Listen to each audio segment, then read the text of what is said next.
Alright guys, welcome back. This is Storm Knights Gaming. This is going to be my stam Necromancer build for the Stonethorn patch in ESO. I've been running this one for a hot minute. Pretty powerful, pretty tanky. Survive the beating, but still deliver a good blow. Getting into the stat sheet, unbuffed. We're at 25k health in Imp City. 29k max stam, 1300 stam recovery. 3800 weapon damage and 16k resistances, 2800 crit resist. We are a Nord, running the Warrior Stone, running the Lobfoot suit at full buff.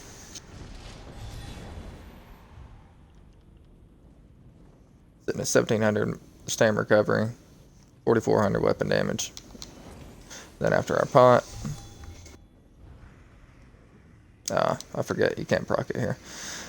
It's going to be Clever Alchemist. That's what we're running on our first 5-piece. And we are running a Clever Alchemist sword and board. So,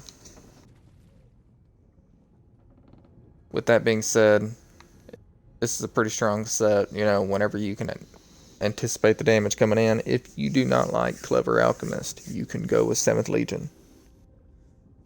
That is a more reliable proc, gives you a little bit more tankiness through the health recovery, you get a little bit more weapon crit to feed into the passives. Always nice on a Stam Crow. We are running double dot poison on that bar. I do like the little bit of extra pressure on it. New Moon Acolyte Maul, Nirn Balorghs, running 5 medium, 2 heavy. We do have, I think it's 3 well-fitted, 4 well-fitted. Okay, the rest are impen. All stam glyphs. This one does need to still be infused, and these need to be purpled, but jewelry is expensive, so. All weapon damage. We are running the Ring of the Wild Hunt. The sheer mobility given to Necromancer, which is already a slow class, while this is on both in and out of combat, it's amazing. There's so many people that want to run from combat and or that you can line of sight because of this ring. It's amazing. Now, if you feel that you do not have enough damage, you can always run Malakath. I feel it's kind of contradictory because you have crit damage passives that feed into the class, and if you're not able to crit, yeah, kind of kicking yourself in the foot there.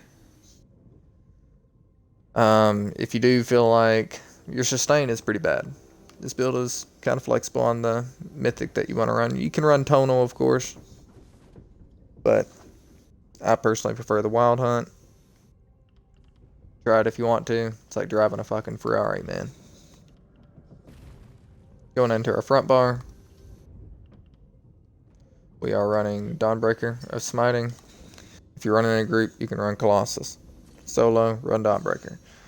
Executioner, you can go with Reverse Slice. It is not bugged anymore. They did fix that with this patch.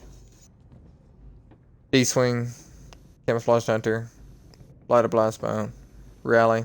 When I'm in a group, I do run the Dead and Pain. I'm in a small group, you know, just for more necro ults. Swapping bars, we're running Beckoning Armor, Mortal Coil, Race Against Time, Spirit Guardian, Resolving Vigor, Temporal Guard. This can be shuffle or elude if you feel like it. Again, I'm feeding into the passives. Temporal Guard, if you want to. I've put Pestilent Colossus on that bar too. You know, you can put that right there. And then you got your single target and your AoE. Getting into champion points.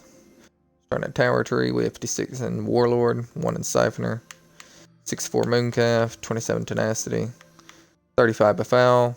You know, we're throwing Blast Buns for Major Defile, so that little bit extra healing reduction in this meta where heals are rough and people are compensating for it, it does help out quite a bit. So 56 into Tumbling, 31 into Shadow Ward. You could dump that a little bit more if you felt like it, depending on your play style. I run a sword and board, so I wanted a little bit in there, while also being able to roll dodge quite a bit to mitigate damage.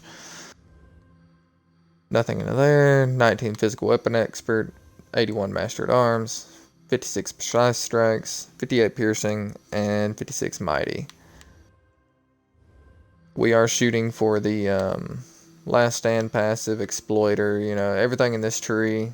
If you don't have all these are detrimental in my opinion. 66 in Ironclad, 43 in Resistant, 56 Thick Skin, 43 Elemental Defender, 43 Hardy. I wanted more into Thick Skinned personally, because a lot of people are running Venomous Smite and Sheer Venom and all those other dot proc sets. And it can be brutal out there, especially whenever you have multiple people on you. So, really helps out. I'm really actually debating on taking 10 points out of these two and putting them into here, but seems to work so far. 19 Quick Recovery, and that's it for the build, man. So, with this, it is insanely tanky. Just stay on top of your buff rotations. Keep rotating those blast bones and keep stacking those bodies and resurrecting them all the way to Valhalla. This is Storm at Night. This is my Stam Necromancer build. Hit that follow, subscribe, like, comment down below.